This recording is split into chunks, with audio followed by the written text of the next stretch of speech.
लघु कथा के समस्त रचनाकारों व प्रेमियों को मेरा सादर नमस्कार।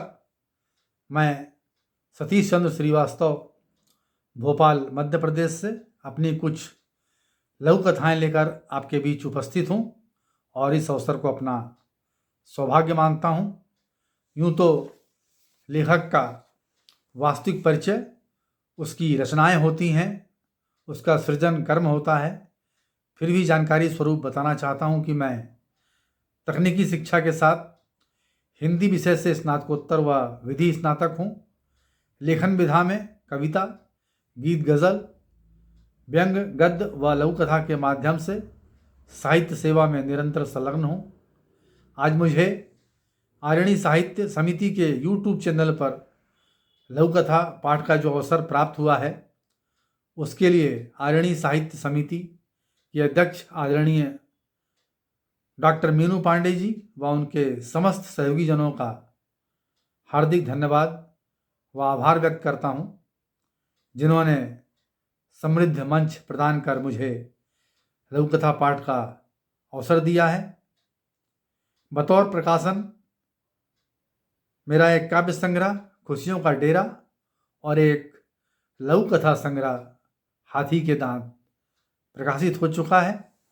तो आइए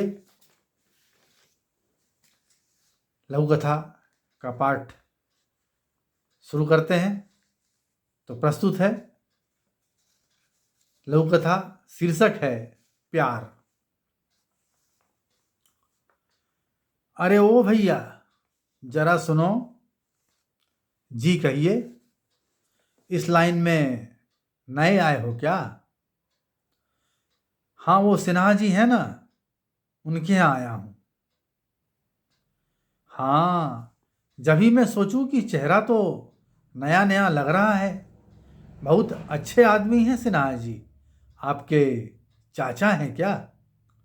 नहीं नहीं, वो हमारे मालिक हैं। मैं तो उनके यहाँ काम करता हूँ।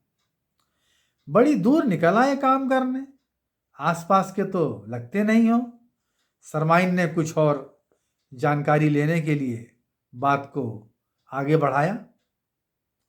जी ठीक कह रही हैं आप, मैं यहाँ का नहीं हूँ। वो तो सिन्हा जी से झांसी के रेलवे स्टेशन पर मुलाकात हुई थी।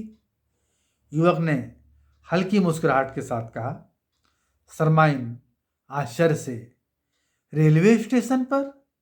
कहा भैया, कहूँ और जगह नहीं मिली का? हाँ, संजोग की बात है। हम बुखार में बेसुध प्लेटफॉर्म की बेंच पर पड़े थे। सिन्हा जी को लखनऊ की गाड़ी पकड़नी थी, सो ट्रेन की इंतजारी में वो बेंच पर बैठने के लिए हमसे उठकर बैठने को बोले, लेकिन हमें तो होश ही नहीं था। एक दो आवाज़ लगाने के बाद उन्होंने हमारी बाँह पकड़कर हमें जगाना चाहा, मगर हमारी हालत देख वो समझ गए कि हम तो तगड़े बुखार में हैं। जैसे तैसे हमको उठाकर सहारा देते हुए बाहर लाए, फिर ऑटो करके अस्पताल ले गए। हमारी खातिर अपनी गाड़ी तक छोड़ दिए, पूरा इलाज का खर्चा भी उठाए। जब जाने लगे तो अपना पता देकर बोले कि अगर कोई ज़रूरत समझना तो इस पते पर आ जाना। अब आपसे क्या बताएं कि बेरोज़गार आदमी को सबसे ज़्यादा ज़रूरत तो रोज़गार की होती है। ठीक होकर बाबूजी के पते पर आ गए। काम की बात किए तो बाबूजी बोले, जब तक कहीं और काम नहीं मिलता तब तक हमारे यहाँ ही कर लो। बस, अंधा क्या चाहे दो आंखें। पूरा 1 महीना हो गया, हम तब से यहीं पर काम कर रहे हैं। बाबूजी ने हमारे रहने का इंतज़ाम भी यहीं पर कर दिया है। अच्छा, तो ये बात है। हमहू सोचे कि आज के ज़माना में इतनी आसानी से तो कोई मिलता नहीं। हम तो कब से एक नौकर की तलाश में हैं, लेकिन ढंग का कोई विश्वासी मिले तब तो। सुनो, अगर उनके यहाँ न जमे तो हमरे यहाँ निसंकोच चले आना। उनके यहाँ से ज़्यादा ही मिलेगा। वैसे क्या देते हैं सिन्हा जी? बड़ी कुटिलता से सरमाइन ने सवाल दागा। जी, प्यार देते हैं, युवक बड़े ही भोलेपन से जवाब देकर चलता बना। तो मित्रों, ये लघु कथा थी प्यार शीर्षक से। और अब अगली लघु कथा उम्र के समाचार शीर्षक से। यूं तो देश विदेश के समाचार हम आप सुनते ही रहते हैं, लेकिन लघु कथा के माध्यम से उम्र के समाचार शीर्षक के हवाले से यह लघु कथा प्रस्तुत कर रहा हूं। Hello hello my dear, how are you? Fine पापा। And your sweetheart? She is also fine पापा। गुड। और क्या चल रहा है? जस्ट प्रिपेयरिंग गर्मा गर्म tea. And she is on social media. Okay. और क्या समाचार है? वाह, समाचार!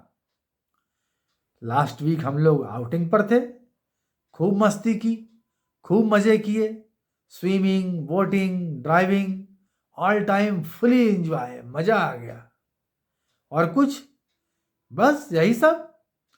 इस उम्र के तो यही समाचार होते हैं।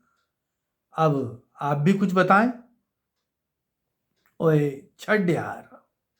ओ पापा बताइए ना। पापा कुछ सोचते हुए बोले। हाँ, हम लोग भी ठीक ही हैं। अनफॉर्चुनेटली तुम्हारी मामा को स्लिप डिस्क हो गया है। बाथरूम में गिर पड़ी थी। मेरे घुटने का रिप्लेसमेंट ऑलरेडी ड्यू है। अब तो ढंग से चला भी नहीं जाता। ऊपर से मोतियाबिंद का ऑपरेशन भी सर पे आ गया है। और बीपी शुगर तो अपने यार हो गए हैं। Oh no papa, really? Yes my सन।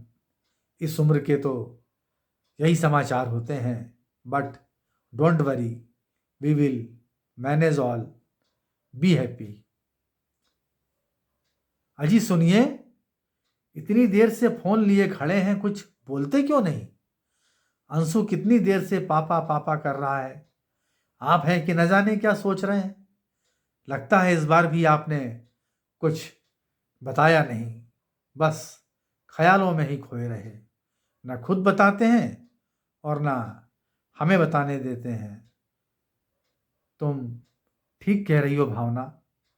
उसके हैप्पीनेस के आगे मुझसे हमारे ये स्टूपिड समाचार बताते नहीं बने।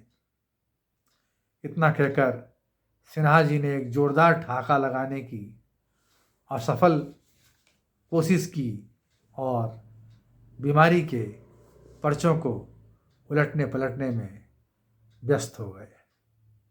बहुत बहुत धन्यवाद, आपने अपना अमूल्य समय दिया। एक बार पुनः आप सभी का धन्यवाद।